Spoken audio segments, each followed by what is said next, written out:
Hollywood हो या बॉलीवुड, दोनों में एनाबेल इस भूतिया डॉल की काफ़ी हॉरर मूवीज़ बन चुकी हैं।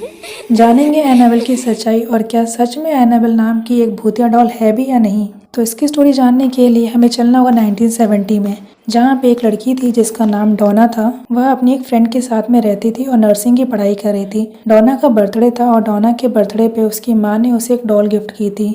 डोना को जब ये डॉल मिली थी तो वो उस डॉल से काफ़ी खुश थी।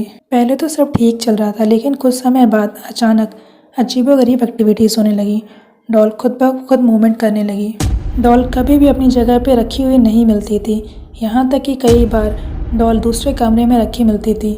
जब तक इस तरह की एक्टिविटीज़ चलती रहीं तब तक उन लड़कियों को भ्रम रहा कि ये तो सिर्फ एक नॉर्मल सा उनका भ्रम हो सकता है। लेकिन डर तब बढ़ गया जब एनाबेल के पेट पर इंसानी खून देखा गया और उन लोगों ने घर में कई जगह पे हेल्प मी का मैसेज लिखा हुआ देखा। डॉल की इन एक्टिविटीज़ के डर के चलते दोनों लड़कियों ने कई बार इससे छुटकारा पाने की भी कोशिश की। जितनी बार वे उस डॉल को घर से बाहर करती थी, उतनी बार हर बार वो डॉल घर के अंदर मिलती थी। यहाँ तक कि डॉल ने कई बार डोना और उसकी दोस्त पर हमला भी किया था और जान से मारने की कोशिश तक की थी। चीज़ें बिगड़ रही थीं और डर की वजह से डोना ने पैरानॉर्मल इन्वेस्टिगेटर से कांटेक्ट किया।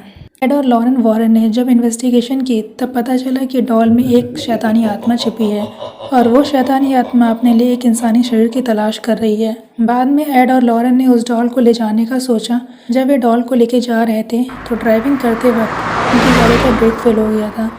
बाद में लॉरेन डॉल को ले गए, उसको मंत्रों से बांध दिया और जिसकी वजह से बुरी आत्मा एक जगह पे फंस के रह गई। इस डॉल को अकल्ट म्यूजियम में मंत्रों से बंद करके रखा गया है और आज भी एनाबेल वहाँ मौजूद है। क्या आपने कभी अपनी लाइफ में ऐसा कोई पैरानॉर्मल एक्सपीरियंस किया है? तो इसके बारे में आप मुझे कमेंट्स में बताइएगा।